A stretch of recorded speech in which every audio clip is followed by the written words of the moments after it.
નમસ્કાર સાથીઓ, હું રત્ના વોરા મારા YouTube ચેનલ જાણવા જોગમાં આપ સૌનું ખૂબ ખૂબ સ્વાગત છે।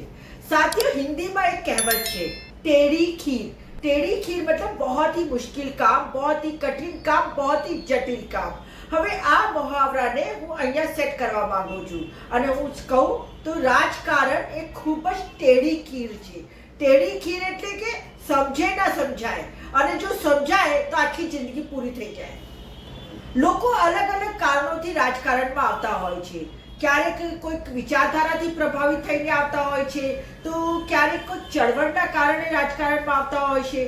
તો હું આપને બતાવું કે જ્યારે આપણા દેશમાં આઝાદીની સ્વતંત્રતાની જે સંઘર્ષ ચાલતું હતું, એ જે તે સમયમાં જે સેનાનીઓ હતા અને તેનામાં લોકોમાં જુનૂન હતું કે આપણે ગમે તે ભોગે બ્રિટિશરોને ભગાવવાના છે, અંગ્રેજોને ભગાવવાના છે અને આઝાદી મેળવવાની છે।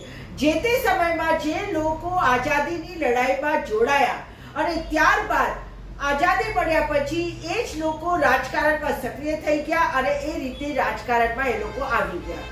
હવે આ તો થઈ ચળવળની વાત। પછી બીજી ચળવળ તમે જોયું હશે કે નવનિર્માણ આંદોલન। નવનિર્માણ આંદોલનમાં પણ ઘણા બધા સ્ટુડન્ટ્સ, યંગસ્ટર્સ અને ઘણા લોકો નવનિર્માણ આંદોલનમાં જોડાયા અને ત્યાર પછી એ લોકો રાજકીય થઈ ગયા।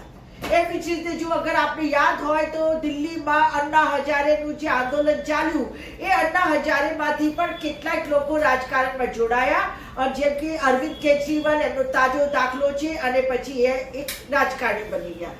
કહેવાનો મતલબ કે રાજકારણમાં જોડાવા માટેના અલગ અલગ કારણો હોય છે। ચળવળ હોઈ શકે, વિચારધારા હોઈ શકે, પરિવારની વિરાસત હોઈ શકે, ગમે તે કારણો હોઈ શકે છે। હા, પરંતુ એક વાત ચોક્કસ છે, જે વ્યક્તિ એક વખત રાજકારણમાં જોડાઈ ગયું તો એ જોડાઈ ગયું। પહેલા એક નાનો કાર્યકર્તા હોય છે, નાનો કાર્યકર્તા પછી એ ધીરે ધીરે સક્રિય કાર્યકર્તા થઈ જાય છે અને પછી જો કદાચ એ ચૂંટણી એને ટિકિટ આપે એનો પક્ષ, તો પછી તે ધારાસભ્ય, કોર્પોરેટર, સરપંચ કે સાંસદ સભ્ય ગમે તે બની શકે છે। તો એક વખત જે રાજકારણમાં જોડાઈ જાય છે ત્યારે એની મહત્વાકાંક્ષાઓ પણ વધતી જાય છે। અને આજે જે હું આપની વચ્ચે એક વાત લઈને આવી છું, એ ખૂબ જ સમજવા જેવી વાત છે। સાથીઓ, જ્યારે ભાજપની સ્થાપના થઈ ત્યારે ભાજપમાં કેટલાક લોકો એક વિચારધારા સાથે જોડાયા અને એ વિચારધારા સાથે આજ સુધી એ કે એમના પરિવારવાળા જોડાયેલા છે। હવે ભાજપમાં થયું શું કે ભાજપમાં ધીરે ધીરે ધીરે ધીરે ભાજપ સત્તા તરફ આવી અને સત્તા તરફ આવી અને પછી એને ગુજરાત સર કર્યું અને ગુજરાતમાં આપ સૌ જાણો છો તેમ છેલ્લા 30 વર્ષથી ગુજરાતમાં ભાજપનું શાસન છે।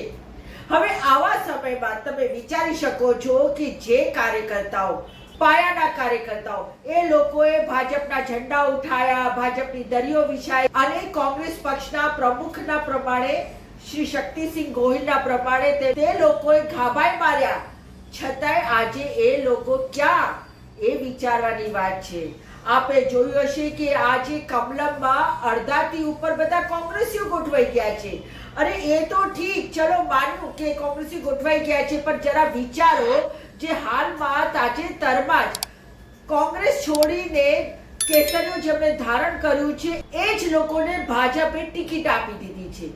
જી હા, હું વાત કરું છું પોરબંદરથી અર્જુન મોઢવાડિયાની। અર્જુન મોઢવાડિયાને કોંગ્રેસે શું નથી આપ્યું, બધું આપ્યા છતાંય છેલ્લી ઘડીએ જ્યારે કોંગ્રેસ તકલીફમાં હતી ત્યારે કોંગ્રેસનું સાથ આપવાના બદલે અર્જુન મોઢવાડિયા ભાજપમાં જોડાઈ ગયા અને પછી ભાજપની ખિસકોલી બની ગયા। હવે બીજું નામ કહું, અરવિંદ લાડાણી, એ માણાવદરથી ચૂંટાયા હતા અને પછી એમણે રાજીનામું આપ્યું અને ભાજપમાં જોડાયા અને હવે એ ભાજપના સૈનિક બની ગયા છે। ત્રીજું નામ છે સીજે ચાવડા। એમની કારકિર્દી કોંગ્રેસથી શરૂ થઈ હતી, પરંતુ હવે તેમણે બીજાપુરમાંથી રાજીનામું આપ્યું અને ધારાસભ્ય તરીકેનું અને એ ભાજપમાં જોડાઈ ગયા। ખંભાતમાંથી ચિરાગ પટેલ પણ ભાજપમાં જોડાઈ ગયા અને એવી જ રીતે વાઘોડિયામાંથી ધર્મેન્દ્રસિંહ ઝાલા એ પણ ભાજપમાં જોડાઈ ગયા। अब વિચારવાનો સવાલ અહીંયા એ છે કે આ પોરબંદર, માણાવદર, બીજાપુર, ખંભાત અને વાઘોડિયા, શું આટલા વર્ષોમાં આ બધી વિધાનસભાઓમાં ભાજપના પોતાના કોઈ સક્રિય કાર્યકર્તા હતા જ નહીં કે જે લોકો ધારાસભ્ય બની શકે? શું કામ કોંગ્રેસમાંથી આવેલા આ પક્ષ પલટુઓને જ ભાજપે ફરી ટિકિટ આપી? વિચારો કે વર્ષોથી જે લોકો ભાજપમાં રહીને મહેનત કરીને ઝંડા ઉઠાવીને ભાજપનું કામ કરતા હતા એ લોકો પર શું દશા થતી હશે?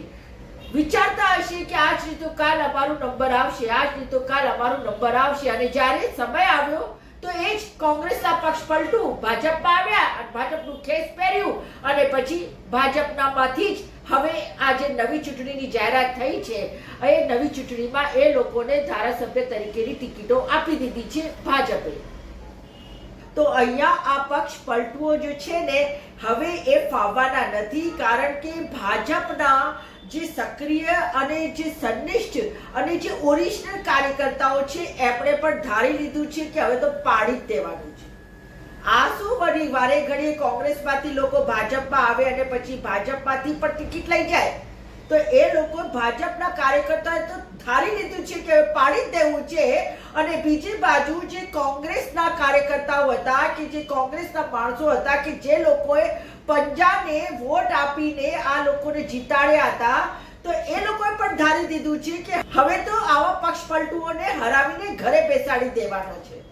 એટલે બે બાજુથી આ પાંચ ઉમેદવારોનો મરો છે.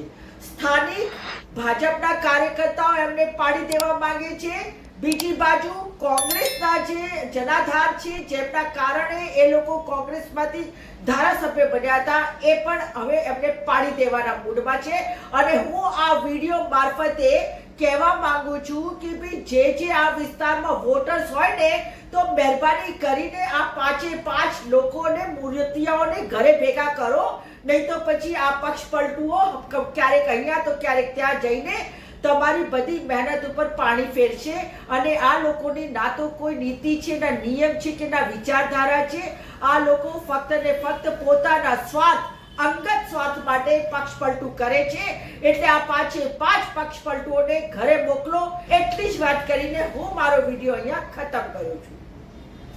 સાથીઓ, જો આપને મારો આ વિડીયો પસંદ આવ્યો હોય તો સમસ્ત ગુજરાતમાં આ વિડીયોને શેર કરો, કારણ કે આ પાંચ વિધાનસભાના મત વિસ્તારમાં આ વિડીયો જવો જ જોઈએ. અને આ જશે, આ પાંચ ઘેર ભેગા થશે ત્યારે જ આવા પક્ષ પલટુઓને એક સબક મળશે.